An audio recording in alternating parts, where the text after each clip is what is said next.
Timoteo Football, and we're back for our second half predictions. And we're going to go to Chris for the second 2:30 game, the Panthers and the Vikings. All right, we got the Panthers and the Vikes. The Panthers, we looked a little better last week. We still were missing a couple of our starters. So hopefully if we get a couple of those guys back, we can get the things going a little bit better. The Vikings, they're looking good. I love the kid, man. The quarterback is looking sharp. Statistically, at this point, it looks like the Vikings are actually a little bit better off than the Panthers. But again, we're a driven team, man, and we're going to stay up late watching tape, doing whatever we got to do to beat the Vikings. And so this week, we are going to find a way to beat the Vikings 25-19. Wow. Well, I'm going the opposite way. The Vikings will pull this one off 34-24. You know, I don't think you guys have an answer for Moses. I think this might be Moses' season low game for Who's Moses? Diego. Oh, Diego, yeah. Yeah, Diego. This might be the lowest amount of touchdowns he threw this season in the game, 5 touchdowns. The kid is phenomenal. You know, and then I think this might be the start of a new rival between Moses and Randall for the next 2 years to come, and Moses is going to own him. Sorry, Chris.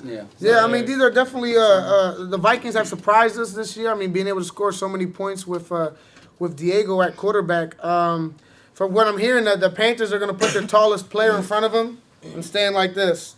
And I believe that's going to be very effective this week. Because Diego can't see over or probably throw over the receiver's hands. So we're going to see this week if the Vikings are for real and Moses is for real. I think this is their first challenge playing one of the tough defenses in the league. For the Vikings, they have 2 weapons right now other than Diego, Shamid, and Gio, who've been playing really well.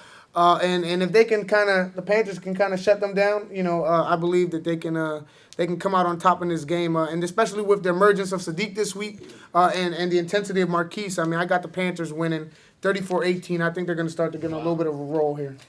Well, I'm a little impressed with what Leo said about us not being able to shut down Moses. No. I mean, I guess he didn't see the highlights of Marquise the Beast. Listen, I just don't know which Panthers team is going to show up this week. The Panthers team that showed up against the Raiders, or you guys are going to have the Panthers week that showed up against the Seahawks, who are a brand new team, not to mention on camera. Clearly, we're not flying into Carolina like you do every week and go to Dallas and bring the real Cowboys. Yeah, that's true. All right, so let's go to those 4 p.m. games with the 49ers versus the Ravens. Yeah, the 49ers and Ravens. I'm going to say it right now.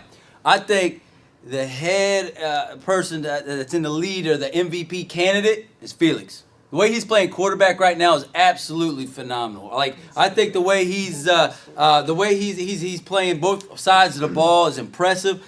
He's taking that team into levels that few quarterbacks could do, I think. And he's having an MVP season. On the other hand, the Ravens, interestingly enough, lead the league with the interceptions. It says 10 on the site. I think they say there's 11. So around 10, 11, they have a lot. They have double digits interceptions in the league this year. So they're a good defense, but I think the 49ers are just on a roll. I think they're going to beat the Ravens this week 49-28.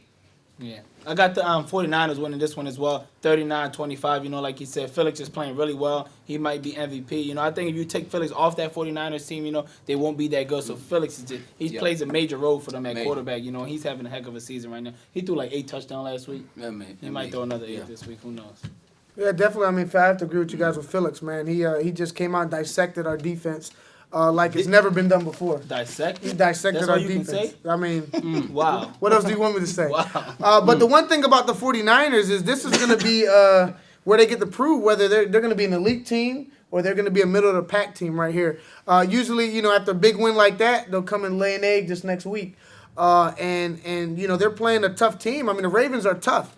They've been able to score a lot of points, and they play real physical. The 49ers, on the other hand, one of their kids, Frank, jammed his finger. Wow. And they had to call the ambulance to come get him. He started limping and all this other stuff. So I just question their toughness a little bit on the 49ers. And being said with that, I mean, Richard's running over people, and that's the running back for the Ravens, the bulldozer. Every week. I don't know if the 49ers can stop him. He's clearly probably the best running back in the league right now, the way he runs through people.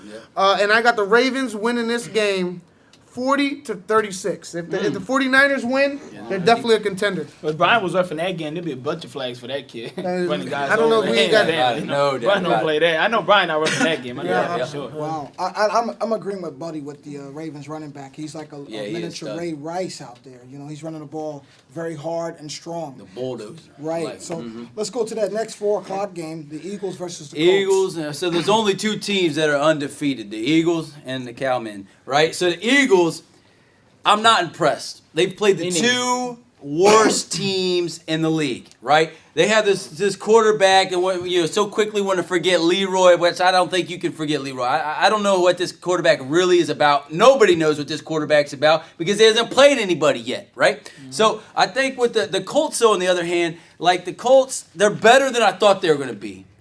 But their defense, you could use this thing as a pillow. It's so soft, right? I mean, think about it. If you look at the stats, they literally have no sacks in this league, right? In a league that you need to bring pressure, they have no sacks. And they have only 33 tackles, which is the fewest in the league. So the Colts, it's the same thing. They come up with some good players that know how to play offense, but you might go sleep on the defense. They're so soft, right? So I think that, again, that softness is going to make the Eagles look good again. The Eagles, they're going to have this great record going into the playoffs, and they're going to get spanked by whoever they play when they get in the real tested times. But for now, I think the Eagles are going to beat the Colts 39-29. Take you a little nap on that Colts D, baby, because they're soft. Well, this is my upset for the week.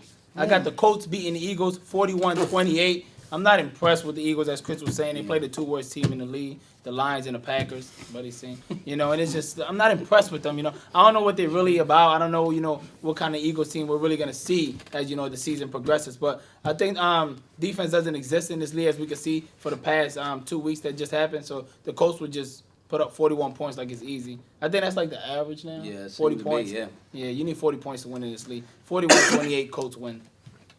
Yeah, I mean, I agree with Chris a little bit. The Eagles have definitely been untested, definitely playing, the 2 worst teams so far in the league. And the way Brian's playing right now, I mean, he's just throwing the ball up to Jalil. I mean, I believe I can do that. I mean, he's got tunnel vision.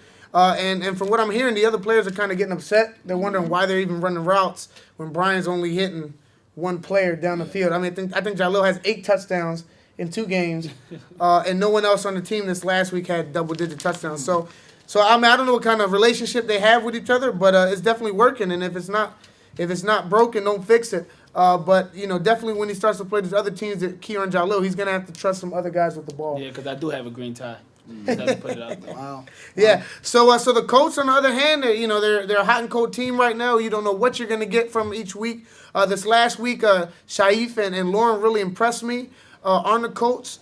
But it looked like to be a little dysfunction out there on the field. So I'm just gonna have to go with the Eagles and Louis Pabong, who's coming back from a holdout as a coach. Interesting. That's Winning what some they've been games, winning. Yeah. Yeah, so they won the Should've first been game against the winning. Packers, and he decided to jump right back on the board and stuff. So I mean, I don't know what's going on there with Lou, but apparently he must have got what he wanted, and so he's back with the team, has faith in the team, and I believe with that, with Vic, and these guys, they're gonna win 38-31. Yeah. Well, excellent predictions again, gentlemen. But let's go to last week's and update this week's record. Well, we got Leo leading the pack with a 9-3 record out of your predictions, and Chris coming back strong, winning 4-2. Buddy dropping and becoming 2-4, tying it up with Chris in 6-6.